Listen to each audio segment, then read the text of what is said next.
Well, we're on the grounds of Western Sydney University talking to Mark McKenzie, who is the chair of COSBOA, the Council of Small Business Organisations Australia. Very pleased to be welcoming you to Small Biz Matters with Alexi Boyd. Thanks for joining us. Thanks very much, Alexi. It's gorgeous here on the outside. I must say, I've never been to Western Sydney University, but I'm looking around. There's trees, there's lots of open space. It's beautifully laid out, and the students just seem to be quite relaxed. What a wonderful place to hold the paddle games, which COSBOA is so closely associated with. I mean, this campus is magnificent. We're sitting here amongst manicured gardens, lots of space. I mean, it really challenges the notion of Western Sydney being choked by traffic and crammed, but I have never seen a nicer campus than we're walking around here. It's brilliant. So tell me about COSBOA's involvement with the paddle games. We're watching a whole bunch of students get together with small businesses, really learning the practicalities of what it means to run a small business and the difficulties associated with that. Why did COSBOA get involved with this? Well, COSBOA really did it for two reasons. The first was to make students aware of the opportunities that exist within small business. So a lot of people come out of uni and they're targeting a government organisation or a big corporate. They tend to forget about small business. So within that context, unless they were thinking about generating their own business, of which we know 85% of those sorts of startups fail, the challenge was to say, look, there's a real opportunity. Existing legacy small businesses, 2.5 million of the country, they employ 4 million Australians. Have a think about that as a sector. That was the first one. The second one was to actually improve the literacy, the business literacy of students by giving them some exposure to the sort of challenges business have. So this whole mechanism is, I take a business problem, I allow the students to unpack that business problem by interrogating the business principle, and then work with them to postulate a solution. And it's really interesting watching that second piece of work, because they come up with a whole lot of ideas, almost a sense of believing that the business owner had never thought of them. And then the business owner brings in some really practical implications, such as access to capital, the fact that there's a competitor that may be doing the same thing. And they talk about some of the experiences they've had where they've had to close down products. And so you learn why a business would get out of a particular area, the warning signs before you really suffer big personal financial loss. So in a lot of ways, this is starting a conversation around, as a student, giving them some exposure to the real world principles, the dynamics of running a business in a way that is not being picked up by the educational system at the moment. And to me, having come through the educational system myself, I didn't necessarily do, a course that was all about business. Is there a shortfall, in your opinion, on what students are learning when it comes to business acumen? Probably not, is the short answer to that. I think, let's go with that again. Can we throw me the question again? So in relation to business acumen and being able to study, is that one of the things that students need to learn more of? Are you getting a sense from the business community that that students who are coming out of university may not have, the skills to actually run their own businesses, and there's a bit of a shortfall there? Look, I think there's an absolute shortfall there, but it's really a case of that knowledge doesn't exist in academia, and nor can be expected to. So if we think about our universities in particular, they train me to think. They don't necessarily train me around the implementation aspects of it. And those sorts of aspects are changing continuously. So there is a gap in that we don't talk to people about the challenges in terms of how you finance a business initially, how you make sure you've got a genuine business proposition as opposed to a concept of religious zeal that the person believes in themselves, but maybe doesn't actually have a wider market. And this is where you see a lot of people, I suppose, work on the premise that they can use social media and other forms where they get some feedback, but it's not really commercial feedback. They launch into a business, start to put their money beside it, and then realise that money runs out pretty quickly. So we don't talk about financing, but more importantly, we don't talk about when you should exit a business proposition. When you get to a point that there's too much being put at risk, it's failing, and so what you should do is get out before you do too much damage to yourselves. These sorts of conversations, if you just wander around the room listening to some of the conversations around what worked and what didn't, it's really interesting to watch the students who are transfixed by the business person that might have talked about a particular direction they went down, but then had to pull back because it actually wasn't working for them, and they moved to something else. That sort of experience is invaluable, and it's not something that is easily accommodated within an academic framework.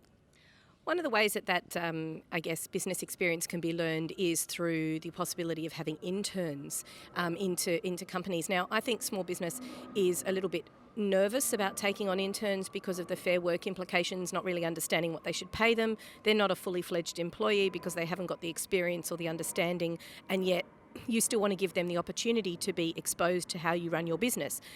Is that something that maybe COSBOA, with all the power of the conversations that you have with regulators, might be able to support small business in that space? I think, Alexi, that's a number one issue in terms of hearing that particular aspect, because we have a Fair Work Ombudsman now that's getting pretty bolshy. It's talking to small businesses about make sure you pay the right amount, and if you don't, we're actually going to hit you pretty hard. We're even been talking about criminal prosecution for wage underpayment at very significant levels. But that challenge, I suppose, of how do I actually then mentor people? I can't bring them in and pay them at the award because they're not generating the value in my business. So how do I bring them in and give them some exposure but not attract a liability in terms of wage underpayment and potentially have Fair Work on my doorstep saying, what have you done in terms of paying this particular intern? And I suppose from that perspective, there's two ways that we can actually go at it. The first is actually going back to have a conversation with the Fair Work Ombudsman, and I'm going to definitely take that on board, back to our board, to say, well, let's go and have a conversation about internship and whether they can be carved out of the framework. There'd probably be a need to put some caps on how long those internships are, and they'd have to be pure internships, because there's always a chance here that some people will exploit the boundaries of it. But most businesses are trying to do the right thing, and I think we miss an opportunity if we are not creating that transition from academia into full-blown business. And then perhaps the other way to actually look at it is to go back and have a conversation with the government about whether there's an opportunity to set up a program where businesses can be incentivised financially to be able to support and tip in the difference between what I would normally pay versus what I think it's fair to pay an intern. And that might be a case of it doesn't cost me anything as a business, but I'm demonstrating a public good because I'm improving the business literacy of the young generation that's actually coming through. I think it's a really strong argument there, and it's one we'll take on board.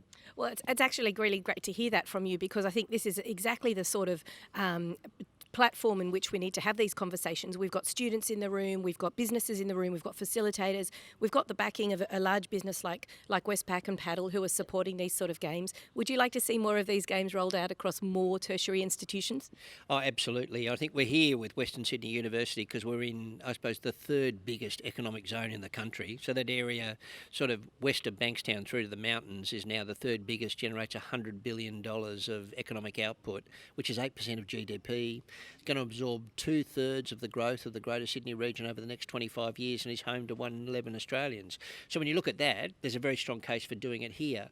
But there's a lot of other zones around the country where we've got significant levels of small business. So if I think about, you look at the Sunshine Coast, hinterland region around Queensland, you look at the areas around Geelong, Ballarat and Bendigo in Victoria, and you look at the areas around Albury, Wagga, Dubbo, Western and central New South Wales, as well as far afield as looking at the areas in the southern parts of Western Australia.